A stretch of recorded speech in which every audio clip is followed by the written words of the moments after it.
दोस्तों नमस्कार। एक बार फिर से आप सभी का बहुत बहुत स्वागत है हमारे ज्योतिष कार्यक्रम में। दोस्तों सावधान, यह गलती बिल्कुल मत करना, क्योंकि हमें संकेत मिल रहा है ग्रह गोचर की ओर से कि तुम्हारे हाथों बहुत बड़ा गलती होने वाला है और कुछ ऐसी गलती होने वाला है जो कि तुम ना चाहते हुए भी करने वाले हो। जी हाँ, इस वीडियो को नज़रअंदाज करना आपको भारी पड़ सकता है, इसलिए वीडियो को शुरू से लेकर अंत तक जरूर देखना। और आप सभी को सबसे महत्वपूर्ण चीज बता दी कि इस वीडियो को हम बहुत ज़्यादा लंबा बिल्कुल भी नहीं करने वाले हैं, बस थोड़े ही सीधे तरीके से आपको हर चीज बताने का प्रयास करेंगे। जी हाँ, तो चलिए बिना कोई देरी के वीडियो को शुरू करते हैं। लेकिन उनसे पहले जितने भी लोग माता रानी के सच्चे भक्त हैं, सबसे पहले इस वीडियो को एक लाइक जरूर कर दें और अगर इस चैनल पे नए हैं तो चैनल को भी सब्सक्राइब कर दें। साथ ही कमेंट बॉक्स में माता रानी का 5 बार जयकारा जरूर लगा देना, क्योंकि अगर आप ऐसा करेंगी तो आपके पुण्य कर्मों का घड़ा भरेगा और तुम्हें बहुत ज़्यादा पुण्य प्राप्त हो जाएगा। तो इतना तो आप लोग पुण्य प्राप्त करने के लिए कर ही सकते हैं और आपको यह बताने की आवश्यकता नहीं है कि पुण्य कितना जरूरी है या फिर पुण्य कर्म कितना महत्वपूर्ण है, क्योंकि आप लोग बहुत ज़्यादा पुण्य प्राप्त करने के लिए भक्ति भाव करते हैं और आप लोगों को भी देखते हैं कि लंबे व्रत भी पुण्य प्राप्त करने के लिए वे लोग रखते हैं। तो दोस्तों सारा खेल पुण्य कर्मों का है। पुण्य कर्म अगर आपके हैं तो आपकी किस्मत का साथ मिलेगा, हर क्षेत्र में सफलता मिलेगा। और पुण्य कर्म नहीं है तो फिर चाहे कितना भी प्रयास कर लो, नुकसान ही नुकसान होगा, कहीं जीत आपका नहीं हो सकता है। जी हाँ दोस्तों आप सभी को अब चलिए बताते हैं कि यह समय आखिरकार ऐसा क्या होने वाला है जो कि आप लोगों को ध्यान में रखना है, या फिर आपके हाथों ऐसा कौन सा बड़ा गलती होने वाला है जिसे आपको भूल कर भी नहीं करना है। जी हाँ, यह सवाल आपके मन में अवश्य ही उठ रहा होगा, तो इस सवाल के जवाब भी आपको मिल जाएंगे इस वीडियो में। दोस्तों आप सभी को बता दें कि यह समय कुछ ऐसे ग्रहों के ओर से संकेत मिल रहा है, ग्रह गोचर के अनुसार कुछ ऐसे परिस्थिति का निर्माण होता हुआ दिखाई पड़ रहा है जो आपके और आपके जीवन काल में एक बड़ा भौचाल भी ला सकता है। जी हाँ, कहने का अर्थ यह है कि आज से पहले आप लोग बहुत ज़्यादा लापरवाही करते रहे हैं। हम कई बार कई वीडियो में आप सभी को बताए भी हैं कि आप लोगों को यह गलती नहीं करना है, वह गलती नहीं करना है, परंतु आपके लापरवाही का इतना अधिक, यूँ कह सकते हैं कि आपका लापरवाही इतना अधिक हद तक बढ़ गया है कि आप लोग उन चीज़ों को ध्यान में ही नहीं रखते हैं, हमारे वीडियो को भी अंत तक नहीं देखते हैं, जबकि हम कहते हैं हमारे हर एक वीडियो को अंत तक देखना। अगर इतनी बड़ी लापरवाही करोगे तो फिर जीवन में मुसीबत आना तो बहुत लाजमी सी बात है। जी हाँ दोस्तों आप सभी को बता दें कि यश में कुछ ऐसी गलती आप लोग कर रहे हो जो आपके जीवन को एक दिन खाई में धकेल सकता है। चाहे आप कितने भी ऊंचाई तक उड़ने का प्रयास करें, पर एक ऐसा आंधी आएगा जो सब कुछ तबाह कर जाएगा और सीधे आसमान से आपको नीचे पटक देगा।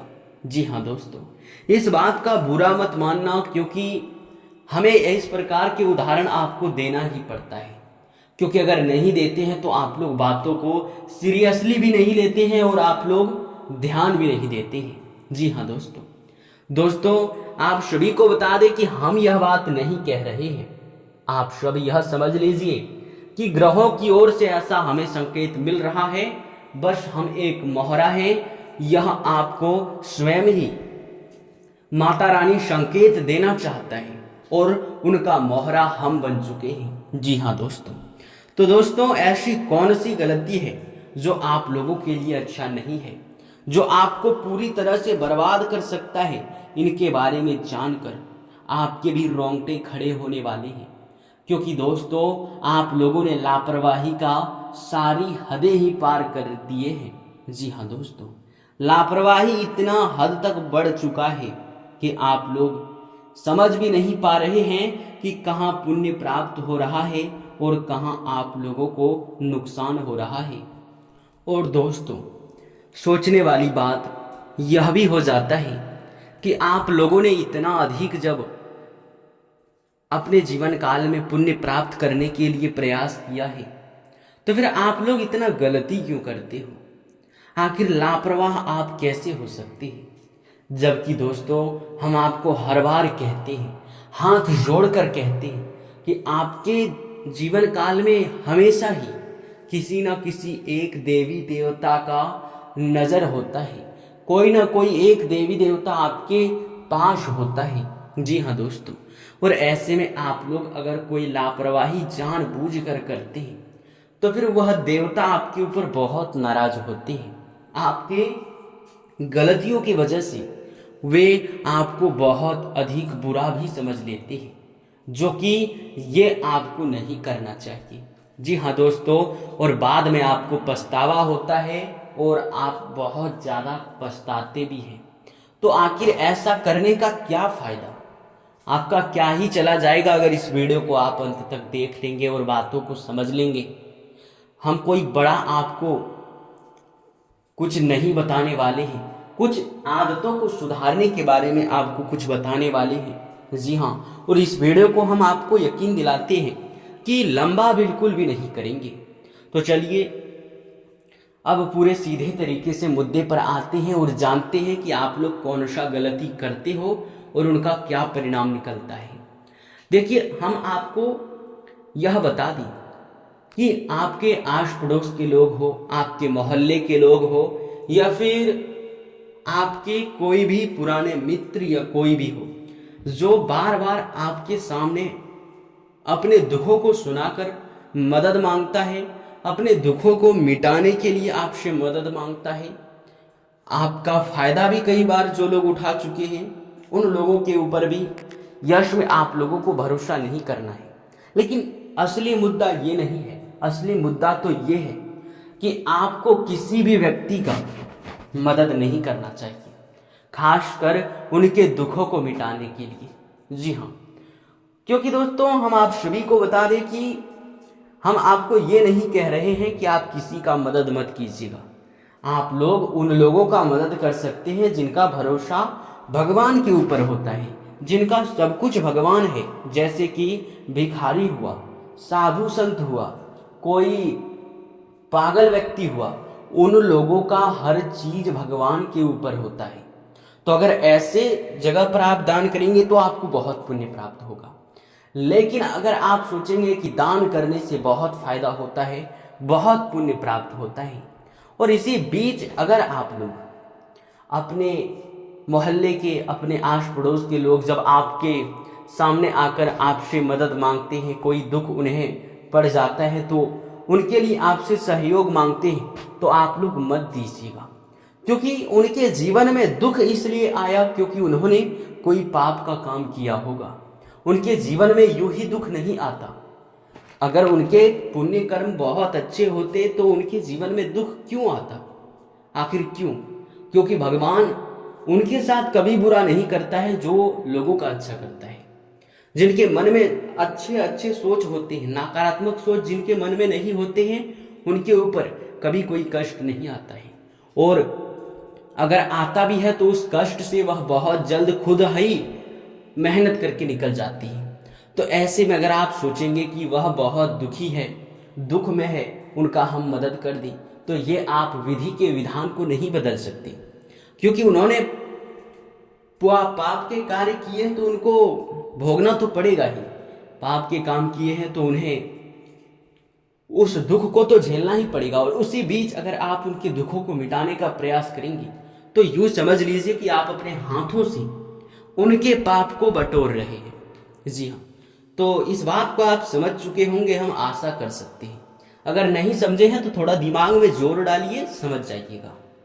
अब अगले जो बात का ध्यान रखना है वो ये है कि देखिए, सब कुछ माना जाता है वाणी की मधुरता में, क्योंकि जैसे ही आप बात करते हैं तो फिर दोस्तों किसी को भी यूं ही पता चल जाता है कि आपका व्यवहार कैसा है। कई लोग बोल देते हैं कि आप बहुत अच्छे हैं, कई लोग यह भी बोलते हैं कि वह बहुत अच्छा नहीं है, क्योंकि उनके वाणी के तरीके को ही देखकर, बोलने के तरीके को ही देखकर लोग खुद ब खुद फैसला लेते हैं।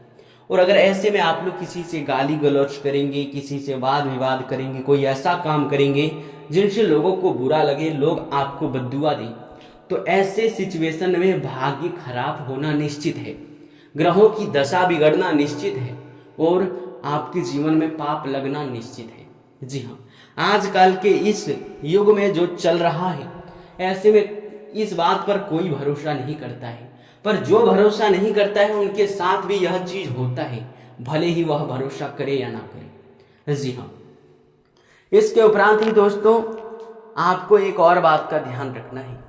संध्या के समय कभी घर में ना ही झाड़ू मारना चाहिए और ना ही घर से कभी किसी चीज को निकालना चाहिए, वो चाहे पैसे हो, धन दौलत, कुछ भी हो। आप लोगों को बाहर नहीं करना चाहिए, क्योंकि ऐसे परिस्थिति में होता ये है कि झाड़ू मारने से ग्रहों की दशा बिगड़ जाता है। संध्या के समय में आपके घर में दिव्य शक्ति वास करते हैं, वह बहुत पवित्र समय होता है। तो ऐसे में उस जगह आप लोग उस समय अपने घर से धन दौलत बाहर करेंगे तो धन हानि होगा, और जिसे आप बाहर करके देंगे, समझ लीजिए अपने घर से आप लक्ष्मी माँ को विदा करके उनके घर में भेज रहे हैं। तो ऐसे परिस्थिति में आप समझ सकते हैं कि मुसीबत और धन हानि, धन का बहुत ज़्यादा तंगी होना, पैसों की कमी, नुकसान और लाभ न मिल पाना, ऐसे परिस्थिति बनने लगते हैं। तो ऐसे में इस बात का जितना ध्यान रखा जाए उतना ही बेहतर रहेगा। साथ ही दोस्तों वो कहते हैं कि घर में अगर दिव्य शक्ति हो तो फिर किसी चीज का डर नहीं होता है, और वहीं अगर घर में नकारात्मक शक्ति हो, नकारात्मकता हो, तो हर चीज में नुकसान होता है, हर चीज में घाटा ही घाटा होता है। तो आपको अपने घर से कूड़ा कचरा बाहर कर देना है, जैसे कि फटे हुए चप्पल, जूते, खराब पड़े हुए इलेक्ट्रॉनिक सामान जिसका आप लोग इस्तेमाल नहीं कर रहे हैं, बेकार के यूं ही आपके घर में पड़े हुए हैं, तो उन चीज़ों को बाहर कर दिए, क्योंकि उनसे घर में नकारात्मक ऊर्जा उत्पन्न होता है और वह काफ़ी ज़्यादा अपने आप में नकारात्मक शक्तियों को छोड़ता है। और एक चीज़ कि अगर आपके घर में मकड़ी का जाल है तो यह भी एक प्रलय है, यूँ कह सकते हैं कि यह भी एक नकारात्मक शक्ति को उत्पन्न करने वाला ही चीज़ है। तो मकड़ी का जाल बिल्कुल भी मत रखना। मकड़ी को अगर मकड़ी का जाल आपके घर में है तो उनको तुरंत ही आप साफ कर दें तो ज़्यादा बेहतर देखा जा सकता है। साथ ही दोस्तों आप सभी को हम बता दें, यश में कुछ इन्हीं बातों का आपको ध्यान रखना है। साथ ही एक और बड़े ही जरूरी बात है जिनका ध्यान रखना है। देखिए, यश में आप लोग कहीं भी जाते हैं, किसी भिखारी को देखते हैं, किसी पागल व्यक्ति को देखते हैं आपके सामने हाथ फैला देता है, तो उनका मदद जरूर करें। उनका मदद करने से पुण्य प्राप्त होता है, ये हम बता चुके हैं। परंतु अगर उसे आप नज़रअंदाज करके बिना कुछ दिए ही आगे बढ़ जाएंगे तो यूँ समझ लीजिए कि आप अपने घर से, आप अपने जीवन से दुख तकलीफ़ों को बढ़ाने वाले हैं। क्योंकि ऐसे परिस्थिति में होता यह है कि देवी देवता आपकी परीक्षा लेने के लिए कई बार इस रूप में प्रकट भी हो जाते हैं, और आप लोग अगर दान पुण्य नहीं करते हैं, मन में गलत भावना रखते हुए, मन में जलन की भावना रखते हुए या फिर लालच में आकर, तो फिर दोस्तों होता है कि आप लोग बहुत मेहनत करोगे पर मेहनत का फल नहीं मिलेगा। देवी देवता आपसे नाराज होंगे, आपके कुलदेवी कुल देवता भी आपसे रूठ जाएंगे। जी हाँ दोस्तों, रुष्ट हो जाने के बाद आपके जीवन में फिर वह सुख आने में बहुत समय भी लग जाता है, और बार बार वही गलती करने से पूरी तरह से आप अपने जीवन में बर्बादी की ओर बढ़ भी सकते हैं। और एक चीज है जो बड़ा ही जरूरी है, पूरे ध्यान से सुनिएगा। वो ये है कि कहीं भी अगर आपको कोई प्राणी दिखाई पड़ता है, खासकर सांप बिच्छू, क्योंकि ऐसे प्राणी लोगों का अक्सर ही नजर में होता है, यानी कि जहां दिखे इसको मार डालो, जहां दिखे लाठी निकालो और मार के भगाओ, क्योंकि इनसे लोग डरते हैं। लोगों के लिए लोगों का मानना है कि इनसे उन्हें बहुत नुकसान है, लेकिन हम कहेंगे कि आप लोग बहुत गलत हो, क्योंकि वह आपका नुकसान नहीं कर रहा है तो आपको भी नुकसान नहीं करना चाहिए। और खैर यह भी तो बड़ी बात है ना कि कई बार किसी मंदिर में या फिर कहीं भी धार्मिक स्थान पर सांप बिच्छू निकल जाता है तो लोग उनकी पूजा करते हैं, भगवान का रूप समझते हैं, भगवान का संकेत समझते हैं और फिर उनकी पूजा करते हैं। पर वही सांप अगर मोहल्ले में आसपास या फिर आपके घर में निकलता है तो आप मार पीट कर उसे भगा देते हैं। जबकि दोस्तों आपको ऐसा नहीं करना चाहिए, आप लोगों को उनका रक्षा करना चाहिए। कोई अगर मार पीट रहा है तो उसे समझाए, और अगर आपके घर में घुस जाता है तो आप लोग भोलेनाथ से पूरी तरह से अंतरात्मा से माफ़ी मांगे और उनसे कहे कि हे प्रभु, हमारे घर में आप लोग हमें डरा रहे हैं, हमारे साथ ऐसा आपको नहीं करना चाहिए। हम समझ चुके हैं कि आप हमें कुछ संकेत देना चाहते हैं, पर आप हमें नुकसान मत कीजिएगा, और उसे बाहर कर दें और दोबारा वह आपके घर में ना आए। इससे भी आप लोग भोलेनाथ से तुरंत ही मन विष मांग ले। यूँ कह सकते हैं कि मन ही मन आप लोग उनसे यह भी बोल दें कि हे प्रभु, हमारे घर में आप विनती करते हैं कि हमें नुकसान मत कीजिएगा, हम बहुत डर जाते हैं। जी हाँ दोस्तों, ऐसा आपको करना है और फिर आपको कोई नुकसान भी नहीं होगा और आपके घर में दोबारा वह आएगा भी नहीं। और ऐसे में आपके भी जो परीक्षा की घड़ी होता है वो भी पार हो जाएगा और आपका भाग्य भी खराब नहीं होगा। इन गलतियों को आप सबसे पहले बंद कर दें। और यह वीडियो बहुत लंबा हो चुका है और कुछ महत्वपूर्ण उपाय भी हम आपको बताते हैं जिनसे कि जीवन में बहुत सारे तरक्की भी आ सकते थे, क्योंकि कुछ ऐसे भी कलयुग के दौर में लोग उपाय और मंत्र को भूल चुके हैं जो सदियों पुराना है, सालों पुराना है, और उनका उपयोग करना ही लोग भूल चुके हैं। अगर वह मंत्र आपको मिल जाए तो आप हर एक देवी देवता को प्रसन्न कर सकते हैं जिस प्रकार पहले होता था। जी हाँ दोस्तों, पर आपको हम कुछ मंत्र भी बताएंगे अगले वीडियो में, पर यह वीडियो बहुत लंबा हो चुका है, इसलिए आपका बहुत बहुत धन्यवाद, आपने हमारे इस वीडियो को अंत तक देखा। मिलते हैं अगले वीडियो में। और दोस्तों आप सभी के लिए जरूरी बात कि अगर आप लोग इस चैनल पे नए हैं तो सब्सक्राइब जरूर करें, वीडियो को भी लाइक कर दें, क्योंकि आने वाला ऐसे ही महत्वपूर्ण वीडियो आपको मिल सके, इसके लिए यह चैनल आपके पास होना बहुत जरूरी है। धन्यवाद।